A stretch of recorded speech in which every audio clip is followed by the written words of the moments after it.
자, 이번 강의 내용은 시모스 회로 해석 및 고장 진단 수리에 대해서 알아보도록 하겠습니다.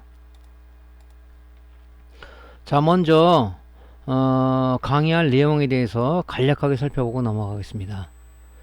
자, 매번 강의 때마다 제가 메인보드 구조에 대해서 한번 터치를 하고 넘어갑니다.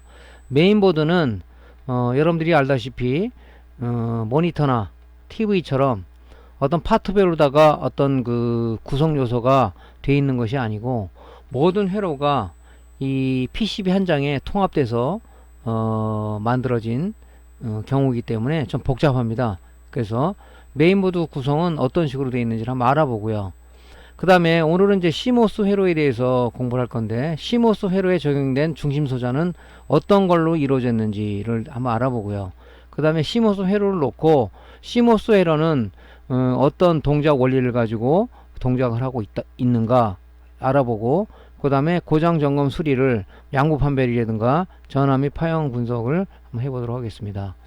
그리고 고장 수리를 할 때 개선 팁이 몇 가지가 있는데, 첫 번째는 이제 테스터기를 좀 개선을 해서, 그죠? 개선을 해서 우리가 수리 시 좀 더 편리하게 작업할 수 있는 테스터기 그라운드본 개선 팁에 대해서 말씀을 드리고요. 또 우리가 메인보드 같은 경우나 뭐 여러분들이 모니터나 TV처럼 어떤 회로를 육안으로 찾아간다는 자체가 조금은 좀 힘든 부분이 있어요. 특히 메인보드 같은 경우는 회로 부분에 솔더 마스크 잉크로다가 뭐 파란색이라든가 녹색이라든가 아니면 군청색 같은 그 솔더 마스크 잉크로 칠해져 있기 때문에 회로가 눈에 잘 안 보입니다. 그래서 내가 어떤 특정 소자와 연결된 회로를 찾기 위해서 간단한 지그를 만들어서 특정 소자와 연결된 회로를 찾아가는 방법에 대해서 한번 설명을 드리고요. 또 데스크탑의 메인보드를 공부하기 위해서는 ATX 파워 서플라이의 동작 원리를 정확하게 이해하고 있어야 된다 하는 얘기를 몇 번 강조해서 얘기 드렸습니다. 그래서 메인보드에 사용되는 ATX 파워 서플라이는 어떤 동작 원리를 갖고 동작을 하는가에 대해서 한번 알아보도록 하겠습니다. 그 다음에 ATX 파워가 정상 동작을 하게 되면은 파워 커넥터를 통해서, 메인보드 파워 커넥터를 통해서 ATX 파워로부터 어떤 그 여러가지 전압이 공급이 되고요. 또 메인보드에서 사용할 수 있는 어떤 그 파워구 시그널이 공급이 되는데, 그걸 어떻게 우리가 체크를 할 것인가에 대해서 한번 알아보도록 하겠습니다. 자, 제가 강의 들어가기 전에 한 번 더 강조를 하고 넘어가겠습니다. 지금 이 수리에 대한 나름대로 공부하시는 분들을 보면 욕심들이 너무 과하신 분이 많습니다. 기초를 전부 다 무시하고 그냥 나는 메인보드만 배울래, 나는 뭐 TV 수리 배울래, 이런 식으로 해서 어떤 단계를 뛰어넘는 그 역행되는 행위를 하시는 분이 의외로 많습니다. 그렇게 되면 안 되겠죠. 우리가 영어 회화를 하기 위해서 먼저 문법을 먼저 우리가 공부를 하죠. 그거나 마찬가지로 수리도 우리가 전자 소자에 대한 전기전자 기초 과정을 철저하게 이해를 해야 된다는 얘기죠. 예를 들어서 PWM입니다. PWM이라는 게 어떻게 동작을 하고 회로는 어떻게 구성되어 있고 동작 원리는 어떤 걸 모르면서 우리가 수리를 한다는 자체는 있을 수 없는 얘기겠죠. 그죠? 뭐 주위에는 뭐 어깨너머로 간단하게 뭐 어떤 고장 수리를 간단히 배우시는 분이 있는데, 그런 분은 뭐 생명 자체가 오래가지 못하겠죠. 그래서 이 메인보드 강의를 할 때 욕심이 먼저 앞서는 그런 사람이 되지 마시고요. 먼저 이 교육을 듣기 전에 선행 과정이 무엇인지를 제가 몇 번 말씀드렸죠. 전기전자 기초 과정을 제 그 네이버 TV라든가 유튜브 내 컴퓨터 채널을 통해서 강의를 업로드 해놨습니다. 그래서 전기전자 기초과정을 충분히 마스터를 하시고, 그 다음에 좀 여유가 된다 그러면은 우리가 이제 수리라는 부분을 처음 입문하시는 분도 있을 거예요. 그러면은 아무래도 메인보드보다는 모니터 수리가 좀 고장 수리나 이해하기가 좀 쉽습니다. 왜냐면은 요소별로 나눠져 있죠. 예를 들자면 립스보드, 그 다음에 AD보드, 그 다음에 패널보드, 그 다음에 OSD 보드들이 이렇게 나눠져 있기 때문에 우리가 그 동작 원리를 이해하는 부분이라든가 수리하기가 좀 상당히 좀 메인보드에 비해서 좀 편한 부분이 있죠. 그래서 그런 그 모니터 실무 과정을 그 다음에 한번 듣고, 그 다음에 메인보드 이 과정을 여러분들이 들어야 이해가 가죠.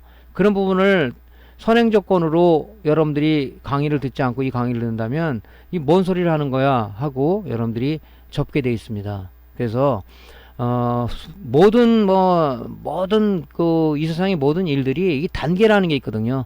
단계라는 걸 무시하면 안 된다는 얘기를 항상 드립니다. 수리도 마찬가지죠. 수리를 하기 위해서 아니면 내가 어떤 회로를 구성하기 위해서 그죠? 여러분들이 이 실무 과정을 무조건 듣는 건 아니잖아요. 요즘 이제 아두이노라고 그랬죠. 많이 지금 그 IoT 사물 인터넷을 우리가 만들기 위해서 아두이노라는 걸 많이 쓰는데 그것도 마찬가지죠. 무조건 회로를 구성하는 것이 아니라 그걸 하기 위해서 그죠? 그걸 하기 위해서 C 언어에 대한 기본을 알아야 된다는 얘기죠. 프로그램을 하기 위해서 그죠? 그다음에 이제 어떤 소자를 갖다가 회로를 구성하기 위해서는 전자 소자에 대해서 알아요. TR이 뭔지, 저항이 뭔지, 콘덴서가 뭔지 모르고 우리가 아두이노를 이용해서 IoT를 구성한다? 있을 수 없는 얘기겠죠. 그죠? 그래서 여러분들이 그런 부분들을 간과하지 마시고 하나하나 차근차근 들어가는 게 좋습니다. 동영상 강의의 장점이 뭡니까? 되돌려이 가능하잖아요. 그죠? 모르겠다. 앞 또 뒤져서 또 강의를 듣고 또 강의를 듣고 뭐 이런 장점이 있기 때문에 여러분들이 열정과 그죠? 나름대로 의지만 있다면 충분히 가능한 이야기라고 생각이 됩니다. 자, 서론이 좀 길었습니다. 자, 본 강의로 한번 들어가 볼게요. 자, 메인보드 구조에 대해서 항상 말씀드립니다. 메인보드는 우리 모니터나 TV처럼 어떤 PCB가 나눠져 있는 그런 부분이 아니라 이렇게 메인보드 한 장에 모든 회로가 통합이 되어 있는데 그죠? 통합이 되어 있어요. 그래서 우리가 마더보드, 메인보드를 마더보드라고 한다 얘기죠. 그죠? 메인보드라는 건 뭐냐? 그 컴퓨터에 장착되어 있는 모든 장착되어 있는 이 주변 기기들을 그죠? 관리해주고 그죠? 장치 상황과 연결해주고 또 어떤 회로를 통해서 전원과 데이터를 공급하고 해주고 하는 컴퓨터의 전체적인 성능과 안정성을 책임지는 하나의 기판입니다, 이게. 그래서 우리가 메인보드, 주가 되는 기판이다, 아니면 또 마더보드라는 얘기 쓰죠. 모체가 되는 보드다. 그래서, 모니터 수리를 해보신 분은 알겠지만은, 이렇게 나눠져 있는 게 아니라 다 붙어 있어요, 이렇게. 그러니까 고상률 요소 찾기가 굉장히 힘들죠. 왜 그러냐면 이 회로들은 이렇게 모든 이 6개 회로가 붙어 있습니다. 부팅 회로, 전력 공급 회로, 클럭 회로, 리셋 회로, 바이오스 회로, 시모스 회로, 인터페이스 회로가 이 PCB 하나로 구성되어 있기 때문에 여러분들이 동작 원리를 정확하게 모르면은 그죠? 모르면은 이해를 못하면 수리하기가 어렵다는 얘기죠. 그나마 요즘은 좀 낮은 게 뭐냐면 CPU라는 그죠? 우리 사람으로 하면 두뇌죠, 두뇌라는 부분이 굉장히 발전 속도가 빠르죠, 그죠? 이 CPU 속도가 개발 속도가 빠르다 보니까 이 속도도 많이 증가를 해요. 하지만 CPU에 비해서 이 주변 기기, 메모리라든가 그래픽 카드라든가 어떤 하드디스크라 이런 부분이 이 CPU 속도를 못 따라갑니다. 그래서 좀 더 이 주변 기기하고 CPU하고의 버퍼링을 줄이기 위해서 옛날엔 여기 노스브리즈라는 칩이 하나가 여기 있었어요. 여기 여러분들 지금 메인보드를 관심 있게 보시면 여기 노스브리즈라는 칩이 이렇게 하나가 있었습니다. 이게 요즘은 사우스브리즈밖에 이것밖에 없어요. 얘는 없어져 버렸어요. 왜 그러냐면 어떤 데이터를 읽거나 쓸 때 항상 어떻게 있냐면 그죠? 메모리를 통해서 그죠? 사우스브리즈를 통해서 메모리를 통해서 노스브리즈를 통해서 이렇게 갖고 그 다음에 그죠? CPU를 통해서 메모리를 통해서 노스브리즈를 통해서 그래픽카드를 통해 출력을 하다 보니까 항상 뭐냐면 이 노스브리즈라는 놈을 통과하게 되더라. 그죠? 통과하게 되더라. 그래서 얘를 없애버린 거예요. 그죠? 얘 어디가 들어갔냐? 요즘 나오는 CPU 안에 노스브리즈가 내장되어 있습니다. 이걸 인텔에서는 DMI 기술이다. 다이렉트 메디아 인터페이스라는 기술을 써서 이걸 없애는 대신에 CPU 안에 노스브리즈를 잡아놓으면서 한 단계의 처리 과정을 줄였다 하는 거죠. 그래서 예전에 비해서 속도도 좀 빨라지고 수리가 좀 좋아진 부분이 뭐냐면 이 BJ 칩셋이 하나 이게 노스로 있었는데 이 칩셋들은 BGA 타입으로 되어 있다고 그랬죠. 그죠? 하나 볼랍으로 붙어 있어 가지고 요 밑에 볼랍으로 붙어 있어요. 이게 불량들이 많아요. 이게 볼랍들이. 그죠? 이게 이제 오래 쓰다 보면 열이 받다 보니까 납이 식었다. 그죠? 식었다 녹았다 하면서 납이 크랙이 생기면서 그죠? 또 산화가 되면서 회로와 이 칩셋과 들뜨는 현상이 생깁니다. 즉 오픈 상태죠. 회로와 이 칩셋 회로와 연결이 끊어진 상태인 오픈 상태가 되기 때문에 부팅이 안 되거나 오류가 나거나 아니면 또 출력될 때 연산을 못 하거나 이런 부분이 생긴다는 얘기죠. 그죠? 그 옛날에는 뭐냐면은 그래픽 카드를 안 꽂았을 때 이 노스 브리지 안에 GPU 칩셋이 포함이 되어 있었단 말이죠. 그죠? 그럼 불량이 나면 얘도 그래픽이 여기서 출력이 안 된단 말이죠. 그래픽 카드 안 끼고 온보드로 그래픽을 우리가 출력을 했을 때. 그죠? 근데 지금 뭡니까? CPU 안에, 그죠? CPU 안에 노스 브리지하고, 그죠? 그 안에 내장 그래픽이 여기가 들어있는 거예요. CPU 안에. 그러니까 여기 노스 브리지가 있을 때보다 고장 원인이 많이 줄어들었다 하는 거죠. 그죠? 그래서 이런 이제 기술의 발달로 인해서 노트북이나 데스크탑 메인보드가 이 노스 브리지가 사라져서 그죠? 주변 기기와 CPU의 속도 차를 줄여가는 그런 기술이 많이 적용되고 있는 것이죠. 메모리 DDR1에서 DDR2에서 DDR3에서 DDR4까지 나왔죠. 그죠? 그다음에 뭡니까? 이 주변 기기 연결을 우리가 어떤 그 운영 체제를 깔고 어플리케이션을 깔 수 있는 그죠? 보조 기억 장치인 하드디스크가 지금 없어져 가고 있는 추세죠. 하드디스크가 이게 뭐로 전환되고 있습니까? SSD로 전환되고 있는 거죠. 왜냐면 이것도 CPU와 속도차를 줄이기 위한 방법이죠. 왜냐면은 이 하드디스크는 액세스함에 의해서 원판을 돌 때 액세스함이 리드라이트 헤드에 의해서 읽거나 쓸 때 이 왔다 갔다 하는 액세스 타임이 있기 때문에 속도가 느린 거죠. 하지만 SSD는 뭡니까? 낸드 플래시 메모리에 다이렉트로 어떤 데이터를 읽는 거죠. 그죠? 그래서 이것도 뭐냐면 CPU와 속도차를 줄이기 위한 하나의 그 기술이다 하는 거죠. 이런 식으로 이 메인보드가 복잡하게 이렇게 구성이 되어 있습니다. 그러니까 이걸 수리하려면 어떻게 되어 있습니까? 이런 회로에 대해서, 그죠? 회로에 대해서 여러분들이 정확하게 회로 해석을 하고 이해를 해야, 그죠? 이해를 해야 수리가 가능하다 하는 결과에 봉착을 하는 겁니다. 메인보드 수리가 어렵다 하는 게 바로 이런 것들이죠. 모니터 수리해본 사람이 메인보드는 나 못하겠어 하는 이유가 바로 그거예요. 모니터 같은 경우는 뭐 립스보드다, 그죠? AD보드가 따로 떨어져 있잖아요. 그리고 구성조차 찾기가 좀 쉬워요. 이런 것들은 원리, 동작 원리만 안다면. 근데 메인보드는 좀 그렇지는 않습니다. 자, 그리고 이제 여러분들이 또 알아야 될 게 뭐냐면, 이제 수리를 하기 위해서는 이 칩셋들이 뭐냐면 이 BGA 타입으로 되어 있어요. BGA 리역에 대한 것들은 제가 이제 유튜브 채널에 강의를 올려놨습니다. BGA가 무엇이라는 것에 대해서 여러분들이 공부를 하려면 유튜브 채널에 들어가시면 있으니까 칩셋이 이런 것들은 BGA 타입으로 되어 있다. 그래서 이런 개념도 여러분들이 좀 알고 있어야 좀 좋지 않겠나 생각이 듭니다. 자, 그래서 이렇게 메인보드는 복잡하게 구성이 되어 있다. 하나만 문제가 되더라도 안 되죠. 왜냐면 연결이 되어 있기 때문에. 그죠? 연결이 되어 있기 때문에. 그래서 이제 우리 모니터 수리할 때는 립스보드 고장 났다. 그럼 뭐 립스보드 비슷한 거 사다가 개조를 해서 그냥 붙여버리죠. AD보드가 고장 났다. 그러면 비슷한 거 사다가, 그죠? 그 커넥터에 들어가는, 그죠? 그 라인만 우리가 점검해서 개조를 하면 되죠. 근데 메인보드는 그렇지가 못하단 말이죠. 그런 어떤 큰 단점을 가지고 있다 하는 겁니다. 자, CMOS 회로에 적용된 중심 소자에는, 그죠? 여러 가지가 있어요. CMOS 회로를 구성할 때 중심이 되는 소자는 뭔가, 그죠?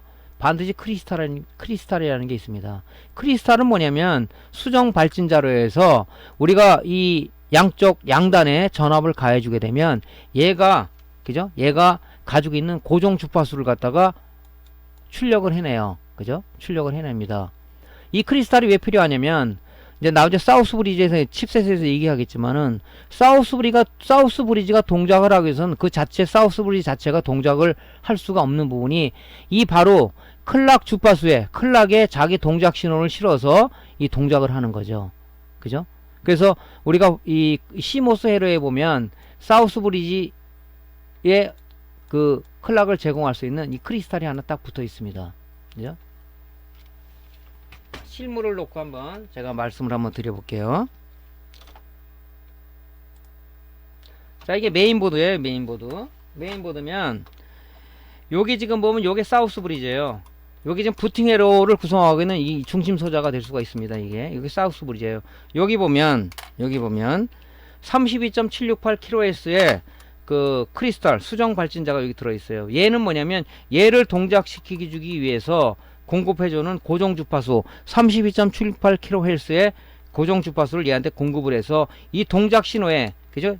얘 동작 신호를 실어서 동작을 하는 거다. 우리 AD 보드에 봐도 우리 지금 크리스탈이 하나 수정 발전자 붙어 있죠. 뭐 12MHz라든가 25MHz의 수정 발전자가 붙어 있습니다. 이게. 왜냐면 이게 없으면은 우리 지금 그 AD 보드에 보면 스케일러 있죠. 스케일러가 동작을 못해요. 스케일러는 자체 동작을 할 수 없는 게 우리가 수정 발전자 이 클락에 자기 동작 신호를 얹혀서 우리가 작업을 하는 거죠.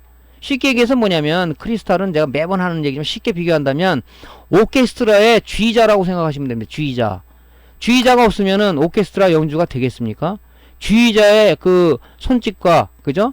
이런 주의봉의 어떤 그 나름 그 어떤 신호에 의해서 그죠? 악기들이 소리를 내고 악기가 강약을 내서 하나의 그 음악의 앙상블을 이루는 게 바로 그 오케스트라 연주 아니겠습니까?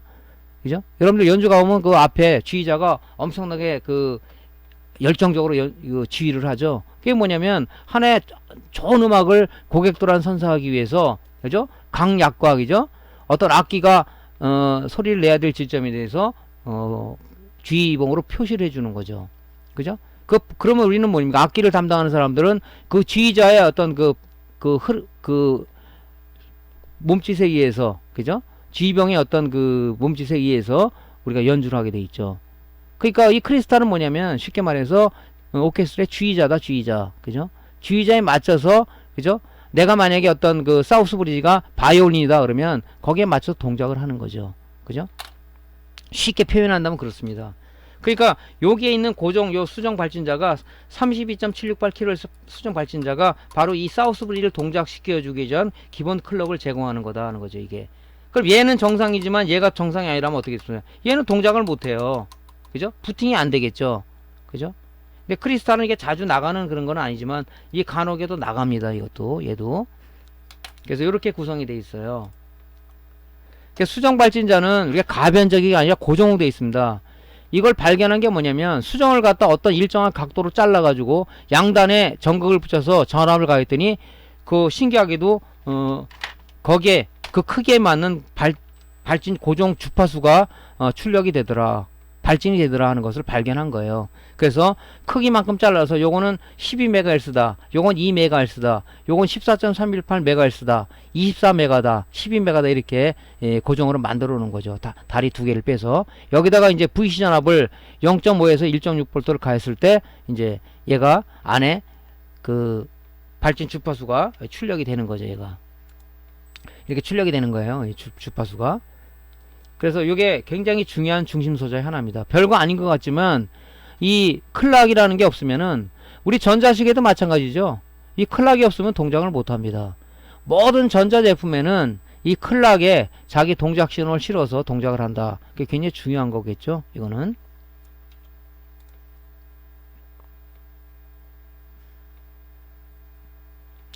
자, 그 다음에 지금 PC의 전원을 갖다 우리가 인가를 하게 되면 220V 전원을 인가하게 되면 ATX 파워에 대해서 동작 원리를 제가 말씀드렸는데 지금 여러분들이 머릿속에 외우고 있나 모르겠습니다. 자, 220V 파워만 인가를 하게 되면 ATX 파워는 두 가지 전압만 출력을 합니다. 그죠? 파워 서플라이는 두 가지 형태를 띄우고 있다고 그랬어. 오토 방식과 스탠바이 형식을 취하고 있다는데 데스크탑 ATX 파워하고 TV SMPS는 스탠바이 형식을 취하고 있다. 즉 전원만 꽂으면은 특히 이제 데스크탑에서는 ATX 파워 서플라이는 5V 스탠바이 신호하고 파워온 신호 5V 스위칭을 하기 위해서 메인 전압을 기동시키기 위한 스위칭 신호를 쓰기 위해서 파워온 전압 5V 두 가지 신호가 나옵니다. TV는 뭡니까? 220V 꽂으면은 그죠? 5V 스탠바이 전압밖에 안 나오죠. 하지만은 이 데스크탑 메인보드 ATX 파워 서플라이는 220V 전원을 인가하게 되면 스탠바이 전압 5V하고 메인 전압을 기동하기 위한 스위칭 신호를 쓰기 위한 5V 파워온 전압이 나옵니다. 그죠? 그러면은 우리가 CMOS를 동작시키기 위한다면은 그죠? 동작 대기를 하려 그러면은 그죠? 220V 전원을 꽂으면은 그죠? 기본적인 전압을 얘한테 제공을 해줘야 되잖아요. 그죠? 여기 지금 크리스탈에 제공이 돼야 되고 그 다음에 이 사우스 브리지도 얘가 동작하기 위해서 이제 사우스 브리지에 또 VC 전압이 공급돼야 되고 그죠? 그렇지 않습니까? 그래서 우리가 파워온 버튼을 눌렀을 때 이제 부팅이 되는 거죠. CMOS 회로는 뭐냐면 바로 이제 그런 전 단계의 동작 대기를 하기 위해서 얘가 기본적인 전압을 제공해 주는데, 그게 뭐냐, 220V 전원을 인가하게 되면은 스탠바이 5V 전압이 어디로 들어가냐, 이 레귤레이터를 통해서, 그죠? 레귤레이터를 통해서 5V가 입력이 되면, 그죠? 이게 5V 전압이 들어가서 보통 이제 사우스는 3.3V를 쓰는데, 얘가 인풋이 5V가 들어가서 안에 내부의 레귤레이션 동작을 통해서 아웃풋으로 3.3V가 출력이 되는 거죠. 3.3V 어디 공급되냐, 바로 여기 사우스 브리에 공급이 되는 겁니다. 그 다음에 내부 전압 강행을 통해서 이쪽에 0.5에서 1.6V의 크리스탈에 전압이 공급되는 거죠. 그러면 크리스탈이 동작돼서 발진 주파수가 어디, 이 고정 32.768kHz라는 고정 주파수는 어디에 공급되냐, 바로 사우스 브리에 공급되는 거죠. 그죠? 그래서 딱 동작 대기라고 있는 거죠. 이 구조가 이렇게 되어 있습니다. 그죠? 그러니까 전압이 공급되면 5V 스탠바이 전압이 바로 공급되는 게 아니라 소자마다 얘가 동작이 가능한 VCC 전압이 있죠. VCC 전압이 우리 PWM 모드에도 데이터 시트를 찾아오면은, 그죠? VCC 전압이 몇 볼트에서 미니멈 몇 볼트에서 맥시멈 몇 볼트 사이로 공급해야 얘가 발진을 합니다 하고 그 제조사 메이커에서, 그죠? 설계한 사람이 그렇게 정해 놓은 거죠. 이 사우스 브리지 마찬가지입니다. 데이터 시트를 찾아보게 되면 얘 품번을 갖고 데이터 시트 찾으면 얘 VCC 전압이 몇 볼트가 걸린다, 이렇게 나와 있죠. 그죠? 그러면 자, 발진 주파수, 이제 얘한테 클락을 공급해주는 이 크리스탈에 발진이 돼갖고 얘한테 공급을 해주겠다. 또 레귤레이터를 통해서, 그죠? 5V 스탠바이 전압이 인풋으로 통해서 레귤레이션 동작을 통해서 5V에서 3.3V가 다운돼서 어디로 들어가냐, 사우스에다 들어간다. 그럼 뭡니까? CMOS 회로는 딱 동작을 하고 대기를 하고 있는 거죠. 부팅을 하기 위해서. 이해가 되죠? 예. 그래서 요것도 뭐냐면 이 스탠바이 전압을 이용해서 얘 전압 공급을 해주겠더라. 그죠? 공급을 해주겠더라는 얘기입니다. 그리고 항상 제가 말씀드리지만은 이 전원관리 소자들, 스위칭 레귤레이터라든가 LDO 레귤레이터라든가, 그죠? FET라든가 이런 것들의 입력과 출력단 앞단에는 항상 뭐가 붙어 있다? 콘덴서가 붙어 있는 겁니다. 자, 입력 바로 5V가 여기 일로 들어가는 게 아니라 콘덴서를 거쳐서, 그죠? 인풋이 들어가고, 출력이 됐다 아웃풋을 통해서, 그죠? 콘덴서 인풋 들어가서 아웃풋에서 이쪽으로 공급되는 거죠. 왜 그러냐? 아웃풋에 콘덴서를 연결하는 것은 레귤레이션 동작을 한다는 얘기는 스위칭 노이즈가 나옵니다. 그죠? 노이즈를 얘가 일정히 제거해주고 항상 안정적인 전압을 공급해주기 위해서 출력에 달려있고, 인풋도 마찬가지죠. 일종의 노이즈를 제거를 하고, 그죠? 하나의 필터링 역할을 해주는 거죠. 안정된, 그죠? 안정된 전압을 인풋으로 공급해주기 위해서 입력과 출력단에는 반드시 뭐가 붙어있다? 콘덴서가 붙어있다.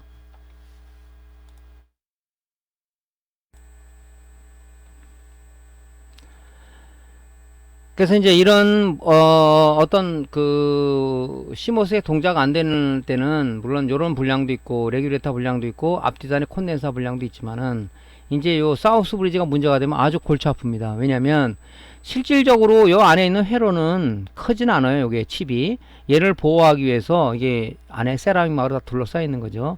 얘는 뭐냐, BJ 타입으로 되어 있다고 그랬죠. BJ 타입으로. 그러니까 만약에 BJ 볼랍이 회로에서 떨어졌다, 크랙이 생겼다 그러면 이 동작이 안 되겠죠. 그죠? 왜냐면 이 사우스 브리지는 실제 모양을 보면요, 복잡한 구조를 가지고 이게 돼 있습니다. 이게 보면 요게 이제 사우스 브리지 칩셋이죠. 이게 얘가 지금 이렇게 메인보드에 붙어 있는 거죠. 얘를 뜯어서 이렇게 보면 이게 이 회로, 이 전부 회로죠. 이게 이 볼랍으로다가 쫙 붙어 있는데 요게 PCB 쪽에 패턴하고 이 붙어 있는 거예요. 이렇게. 근데 얘가 열이 많이 나요. 칩셋들은. 우리 그래픽카드 뭐 게임 하시는 분 알겠지만, 게임 한번 하면 그래픽카드 열이 확 나죠. 왜 그러냐면 얘가 연산을 많이 하기 때문에 일을 많이 하는 거예요. 사람도 일을 많이 하면, 그죠? 삽을 10삽 푸는 사람하고, 그죠? 10분간에 100삽 푸는 사람하고 누가 먼저 땀이 날까요? 많이 푸는 사람이 땀이 나겠죠. 그죠? 이것도 마찬가지죠. 일을 많이 하다 보니까 여기 있는 볼랍들이 녹았다 식었다 하면서 얘가 크랙이 생기면서, 그죠? 이 PCB, 이게 PCB라 그러면 PCB 회로하고 들떠버리는 겁니다. 이 볼랍 하나가, 하나는 두 개가. 그러다 보니까 이 회로하고 붙어서, 그죠? 이 연산을 해야 되는데 못하니까 어떤 문제가 생겨요. 그죠? 부팅이 안 되겠죠, 당연히. 그죠? 파워온 버튼을 눌러도 동작을 안 하는 거죠. 왜냐면 이 사우스 브리지가 부팅 온 트리거 신호를 누구한테 주느냐, 그죠? 스위칭 TR 베이스에 공급을 해주는데, 얘가 만약에 불행하게도 그 지점이 볼랍이 떨어졌다, 회로가 오픈돼 있다, 죽었다 깨나도 파워온 버튼을 눌러도, 데스크탑의 파워온 버튼 눌러도, 아니 노트북의 파워온 버튼 눌러도 부팅이 안 되겠죠. 얘가 제어 신호를 주는 놈이기 때문에, 스위칭 제어를 주는 놈이기 때문에, 그죠? 얘가 제어 신호를 줘서 파워의 메인 전압을 동작시키는 거죠. 5V 3.12V를 공급해 주게끔 스위칭 역할을 해주는 파워온 트리거 신호를 바로 이 사우스 브리지 얘가 주는 거예요. 얘가 이 회로 어느 지점에서 얘가 뭐 하는 역할인지 보면, 얘 데이터 시트를 찾아오면은, 그죠? 얘가 파워온 전압이 어디 몇 번 단자에서 나가는 게 나옵니다. 그죠? 이게 복잡하게 되어 있단 말이에요. 이게 만약에 불량이 났을 경우는 우리가 뭐냐, 바로 비로소 BJ 리역 작업을 해야 된다 하는, 이제 그런 수리를 해야 된다는 거죠. 자, 그래서 크리스탈은 그렇게 중요한 거다. 오케스트라 주의자다. 얘가 죽으면 오케스트라 주의는 안 된다. 그죠? 거기 관객들 퇴장시켜야 되겠죠. 주의자님이 오늘 아파서 안 나왔어요. 죄송합니다. 연기가 며칠 연기됐습니다. 그렇게 할 수밖에 없죠. 자기네들끼리 어떻게 연주를 하겠어요. 그죠? 자, 우리가 CMOS를 구성할 때 또 빠지지 않고 들어가는 게 뭡니까? 전자회로에서, 전자회로는 뭐로 구성되어 있대요? 그렇죠? RLC 수동 소자와, 그죠? 뭐 전원 관리 소자, FET, TR, 뭐 이런 다이오드, 이런 능동 소자로 구성되어 있는 게 바로 전자기기다 하는 거죠. 근데 전자회로에서 구성에 빠질 수 없는 게 뭐냐? R, 저항, C, 콘덴사, L, 코일입니다. 그죠? 이 콘덴사는 약방의 감초처럼 빠지지 않는 소자 중에 하나예요. 그죠? 이 콘덴사의 어떤 역할은, 콘덴사는 전기를 충전하는 역할도 하지만은 바이패스 역할을 해준다. 바이패스 역할, 그죠? 어떤 노이즈를 제거해주는 역할도 해준다 하는 거죠. 그죠?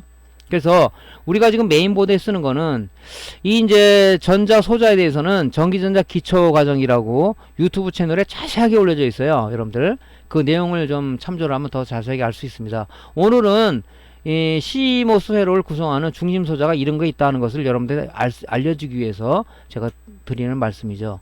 지금 우리가 CMOS에 쓰는 콘덴사들은 보통 보면 이제 요런 보통 전해 콘덴사하고 요렇게, 그죠? MLCC라고 해서 칩 콘덴사라고 해요. 멀티레이어 세라믹 콘덴사를 해갖고 이 MLCC 칩 콘덴사를 많이 쓰죠. 요 두 가지를 많이 씁니다. 그래서 이제 특히 이제 메인보드에 보면 이 칩 콘덴사들이 많이 이루어져 있어요. 왜냐면 공간이 협소하고 하기 때문에 보통 이 칩 콘덴사를 쓰는데, 칩 콘덴사는 뭐냐면 이렇게 표기명이 없습니다. 이게 표기명이 없어요. 이거 읽는 방법을 여러분들이 알 수가 없습니다. 또 이제 여기 보면 탄탈 콘덴서가 있는데, 노트북에 보면 거의 다가 이 메인보드에 탄탈 콘덴서를 써요. 공간이 협소하기 때문에 이 전해 콘덴서를 넣으면은 크기가 커지기 때문에 못 쓴다는 얘기입니다. 그죠? 못 써요.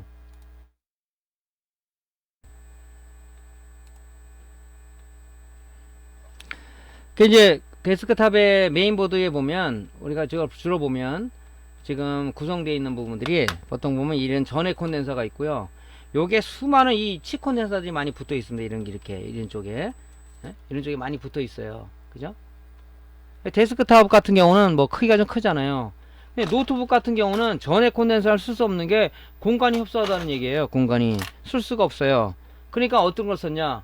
열 특성과 고주파 특성에 강한 이런 이 탄탈 콘덴서를 쓰는 겁니다. 이렇게 여러분 보이시죠? 이런 거? 예. 요런 게 탄탈 콘덴서예요. 요런 게. 이런 콘덴서를 많이 썼습니다. 주로. 그죠?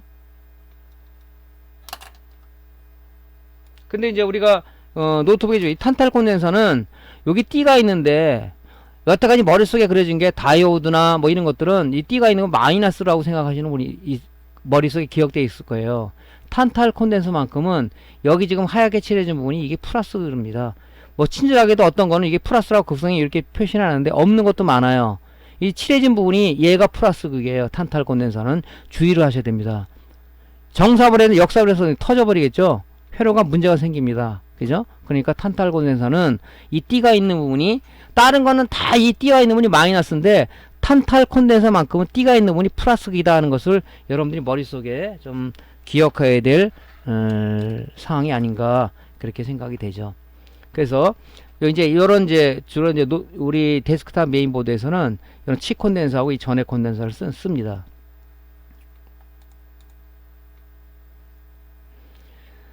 지금 MLCC 적층 세라믹 콘덴서, 보통 MLCC 적층 세라믹 콘덴서라고 부르지 않고 보통 칩 콘덴서라고 보통 부르죠. 정식 명칭은 MLCC 멀티레이어 세라믹 콘덴서다. 그래서 이 세라믹을 적층해서 만들어 놓은 거죠.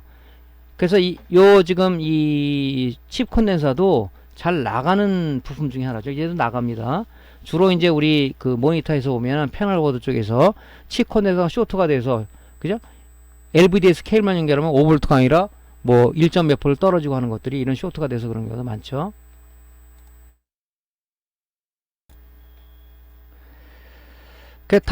이 칩 콘덴서는 여기 지금 표기명이 없어요. 전에 콘덴서는 뭐 120 마이크로 페럿 뭐 16V 뭐 이런 6.3V 썼죠. 얘는 기록이 안 돼 있어요. 그죠? 표시가 없습니다. 왜냐면 워낙 조그맣기 때문에 여기다 표기할 수 없는 건지 하여튼 표기가 안 돼 있어요. 그래서 우리 칩 콘덴서를 봤을 때 콘덴서는 용량과 내압이 있습니다. 용량은 뭡니까? 전기를 담을 수 있는 크기죠. 전기를 담을 수 있는 그릇 크기입니다. 그 다음에 내압은 뭡니까? 콘덴서에 걸어줄 수 있는 최대 전압을 얘기하는 겁니다. 그러니까 예를 들어서 얘보다 적은 걸 썼다. 만약에 이게 분량이 적은 걸 썼다 뭡니까? 용량과 내압이 줄어들죠. 그죠? 이게 12V를 쓰는 건데 조그만 거서 6.3V 여기다가 꼈다 그러면 내압이 12V를 전압이 공급되다 보니까 6.3V짜리 칩콘에 썼을 때는 뭡니까? 이게 터져버리겠죠. 그래서 이 크기가 용량과 내압을 나타나기 때문에 만약에 이 칩콘덴서가 분량이 낮다 그러면 뭡니까? 같은 크기의 그 칩콘덴서를 구해서, 그죠? 구해서 교체를 해야 된다 하는 결론에 봉착을 합니다. 그래서 보통 우리가 칩콘덴서는 뭐 3216 사이즈다 뭐 이렇게 보통 불러요. 앞이 3위가 가로를 얘기하는 거고 뒤에 두 자리는 세로를 얘기하는데 이걸 미리로 얘기하는 거죠. 가로가 3.2mm, 세로가 1.6mm 칩 콘덴서를 얘기한다 하는 겁니다. 그래서 같은 크기를 여러분들이 교체를 해 주셔야 돼요. 그 다음에 또 뭡니까? 메인보드에 보면 이렇게 칩 콘덴서 쓰지만은 어레이 또 네트워크 콘덴서라 해가지고 얘는 지금 뭡니까? 하나 둘 셋 넷 이런 칩 콘덴서를 4개를 하나의 네트워크 통합해서 만든 하나의 통합으로 만들어 놓은 칩 콘덴서를 우리가 어레이 콘덴서라고 얘기한다 하는 겁니다. 이런 것도 많이 써요. 지금 메인보드에 보면 어느 부분에 있냐면 바로 이렇게 있는 겁니다. 여기에 보면 여기 이런 것들이 바로 칩 콘덴서, 이게 어레이 칩 콘덴서예요. 그죠? 칩 콘덴서를 4개를 쓸 것 같다. 그죠? 하나로 다 만들어서 통합해서, 그죠? 통합해서 만드는 소자입니다. 이게. 그죠? 이렇게. 이런 형식이 되는 게 이제 칩 저항이라는 것도 있죠. 그래서 네트워크 저항, 뭐 어레이 저항 그렇게 얘기를 합니다. 이렇게 이것도 표기명이 없어요. 그죠? 그러니까 우리가 이제 그 조금 전에 말씀드린 크기가 용량과 내압을 나타낸다. 제가 그렇게 얘기했죠. 그러니까 이 고장 났다 그러면 여러분들이 같은 크기, 보통 이게 주문을 안 하고 패보드에서 우리가 떼서 쓰는 경우가 많죠. 그죠? 근데 이 어떤 사람들은 그럼 이게 어떻게 크기를 아냐, 눈대중으로. 근데 이거를 정확하게 위해서는 버니어 캘리퍼스라는 게 있다고 그랬죠. 그죠? 그걸 이용해서 여러분들이 쓰시면 좀 정확하겠죠. 우리 지금 전에 콘덴서 주문할 때, 그죠? 직경이라든가 높이가 콘덴서가 똑같은 그 정정 용량을 가진 거라도 크기가 다른 것들이 있죠. 특히 립스보드에, 그죠? AD보드 쓸 때 크기가 작은 걸 써야 되는데 큰 게 와가지고 뚜껑이 안 닫히는 경우가 있죠. 그래서 우리가 이제 그거 할 때도 이 버니어 캘리퍼스는 많이 씁니다. 요렇게 생긴 거예요. 이거 지금 몇 번 보여드렸는데, 요게 이제 내경과 외경을 재는 겁니다. 이게 이렇게 해가지고 요걸로 재면 되겠죠. 이렇게 제가 요 눈금을 읽으면 되겠죠. 그죠? 이렇게 뭐 이거 옥션에서 뭐 인터넷에서 보면 10,000원인가 15,000원, 이거 비용도 비싸지 않아요. 이런 거 갖고 체크하면 여러분들이 좀 스트레스 덜 받겠죠. 눈이 나쁜 사람은 더 뭐 이 크기를 가늠하기가 어려우니까 이런 거로다가 우리 측정을 하게 되면 좀 더 우리가 원활하게 크기를 맞출 수 있지 않겠냐 하는 얘기를 제가 몇 번 드렸습니다. 그래서 이제 요거만 머릿속에 기억하세요. 칩 콘덴서는 표기명이 없다. 그러면 어떻게 했냐? 크기가 용량과 내압을 나타낸다. 용량은 뭐 정전 용량, 그죠? 전기를 담을 수 있는 그릇이다. 내압은 콘덴서에 걸어줄 수 있는 최대 전압이다. 그러니까 쉽게 말해서 내압이 더 중요하겠죠, 그죠? 얘가 12V짜리 쓰면 6.3V 쓰면 안 되겠죠. 그죠? 6.3V 쓰는데 12V짜리 쓰는 건 괜찮겠지만, 그죠? 용량이 높은데 낮은 걸 쓴다 그러면 뭡니까? 터져버리겠죠. 그래서 반드시 크기가 용량과 내압을 나타낸다. 그죠?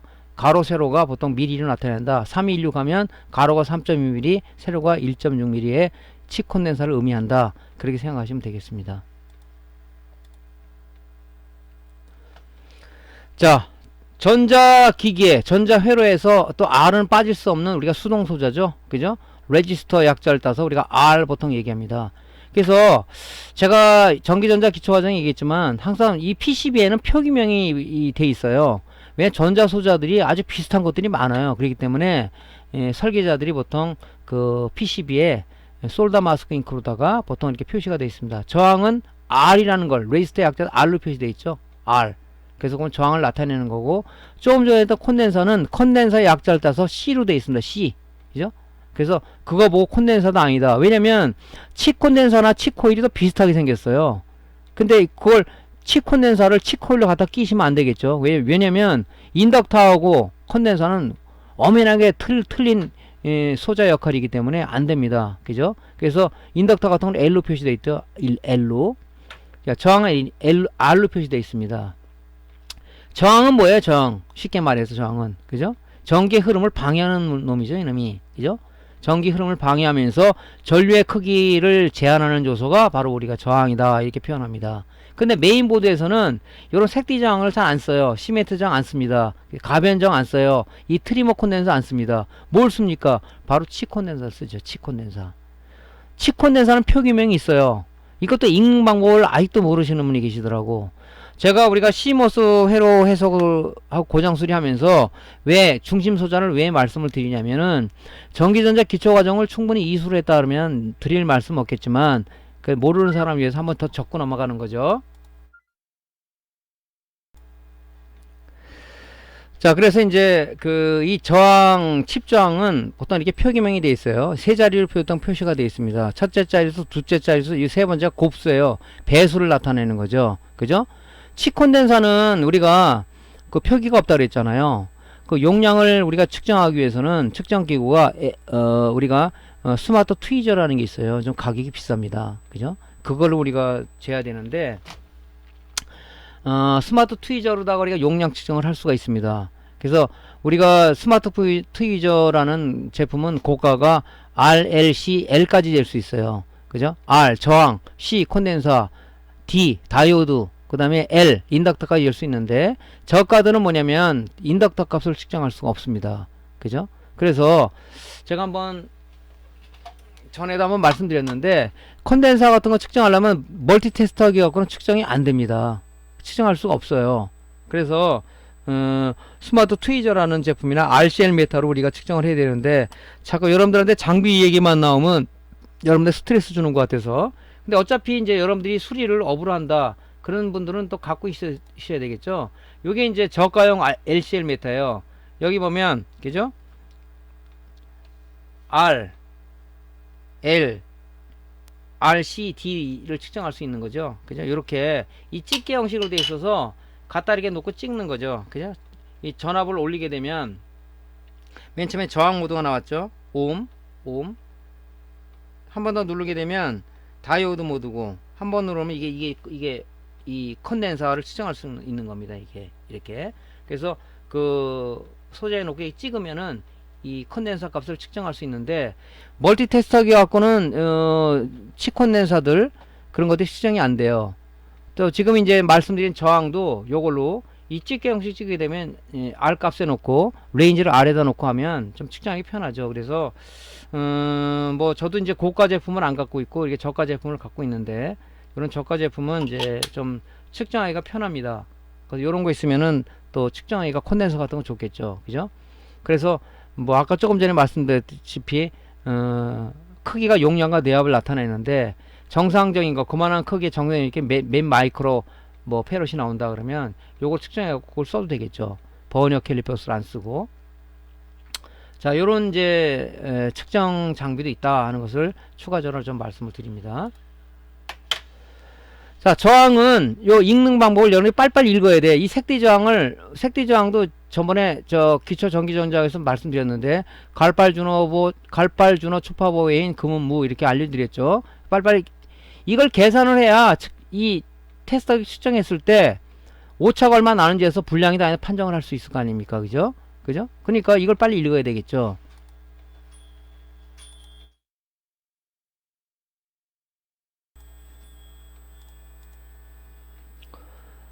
자, 칩정을 우리가 읽는 방법을 다시 한번 말씀드리겠습니다. 자, 이렇게 표시가 세 자리로 되어 있는데, 자, 105다 그러면은 요게 첫째 자리수 1이, 두 번째가 둘째 자리수예요. 그냥 읽으면 됩니다. 105면 10, 뒤가 뭐냐면 곱수를 나타내는 겁니다. 곱수를. 그죠? 105다 그러면 뒤에 0이 5개 붙는다 생각하시면 돼요. 자, 510이다를 예를 들어 봅시다. 510. 첫째 자리수가 5, 둘째 자리수가 1이니까 그냥 읽으면 되죠. 51에다가 0이잖아요. 이건 곱수니까 10의 0승이잖아, 이게. 그죠? 515옴이 아니라 10의 0승은 뭡니까? 1이죠? 51 곱하기 1이니까 51옴이죠. 요 부분을 여러분 착각하시면 안 돼요, 이런 부분들을. 자, 밑에 우리 보면 어뢰 저항이 있어요. 어뢰 저항은 뭡니까? 이런 저항이, 그죠? 이 33오음짜리를 갖다가 4개를 네트워크로 연결해 놓은 거죠. 그죠? 하나에 직접 해 놓은 거죠. 그죠? 통합해 놓은 겁니다. 그러니까 얘는 뭐야? 33오음짜리가 이 칩 하나에 4개가 들어있는 겁니다. 그러니까 표기명이 330이 돼 있다 그러면 335오음이 아니고 곱수니까 10의 0승이니까 1이잖아요. 33오음입니다. 이렇게 빨리빨리 읽는 연습을 여러분들이 하셔야 된다고요. 그죠? 자, 간혹 보면 이제 0오음짜리 이런 10장을 쓰는 게 있어요. 여기 보면 지금 이 그래픽 카드에 들어있는 건데 0은 뭐냐면 일단 점퍼 역할을 하는 거죠. 점퍼. 그죠? 좀 고급 제품들은 보통 이렇게 휴저블 레지스터, 보통 이런 걸 우리가 보통 보면 휴저형 저항기다. 그래서 휴저블 레지스터 이렇게 얘기를 합니다. 휴저형 저항기를 많이 썼어요. 뭐 일반 뭐 좀 립스보드 같은 데는 이렇게 이런 몰드 형식으로 쓰는 거지만 보통 대부분 이제 이런 메인보드라든가 그래픽카드라든가 노트북에 보면 요런 0오음짜리 이 저항을 많이 씁니다. 이건 만약 하나의 점퍼 역할을 하는 거예요. 이게 저가인 보드는 이게 철선으로 이렇게 연결이 된단 말이에요. 철선으로 이렇게 연결되어 있어요. 점퍼선이라고 그러죠.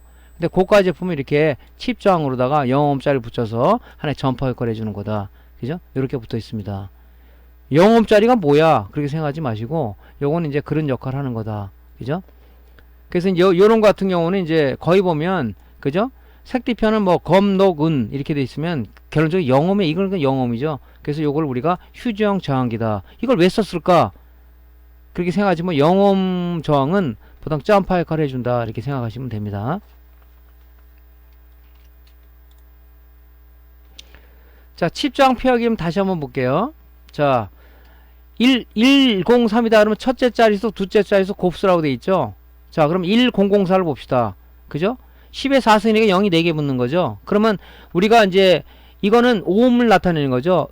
1오음은 10의 1kg는 1000오음이죠.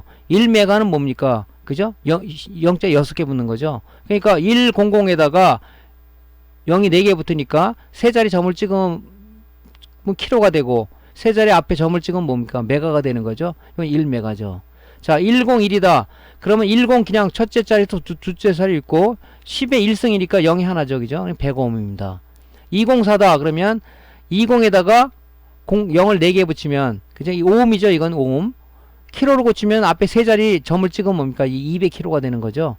자, 706 이거 속지 말라고 그랬죠. 0은 10의 0승이죠. 10의 0승 1입니다. 그러니까 이거는 76오음으로 읽으면 되죠. 자, 2612다 그러면 뭡니까? 261에다가 0 2개 붙는 거죠. 그죠? 그러면 앞에 요거를 5음이니까 킬로로 고치면 1000단위를 고치니까 요 세 자리 앞에다 점을 찍게 되면 뭡니까? 26.1kg가 되겠죠. 82이다. 뒤에 J는 뭐냐면 오차를 나타내는 건데 요건 여러분들이 생각 안 하셔도 됩니다. 자, 82에다가 0 2개 붙이면 그죠? 8205음이죠. 보통 8205음 이렇게 부르진 않죠. 킬로로 고치죠, 이걸.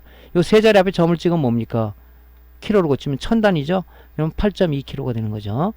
자, 1200 이렇게 돼 있다 그러면 뭡니까?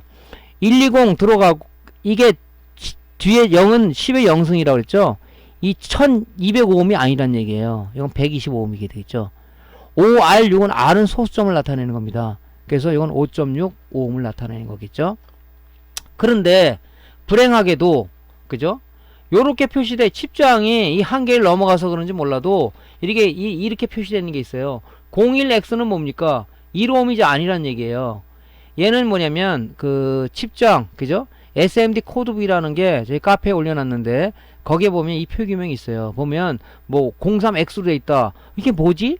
하지 말고 요 예외사항 표기명 칩장 예외사항 표기명은 이게 별도로 돼 있어요. 03X는 10.5ohm을 나타내는 거죠.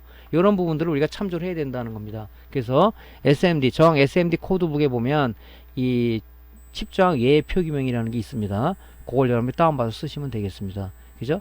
이거 그대로 또 읽으면 안 되겠죠? 40X, 45음 아니야? 이러지 말고. 그죠? 이런 것들은 그래 읽으면 돼요. 근데 이런 것들은 아닙니다. 그리고 예외사항도 있다는 것을 한번 다시 말씀드립니다. 자, 레귤레이터 쪽은요, 다음 시간에 강좌를 이어가도록 하겠습니다. 자, 강의가 도움되셨으면요, 구독, 클릭, 좋아요 눌러주시고요. 다음 강좌 다시 이어서 하도록 하겠습니다. 감사합니다.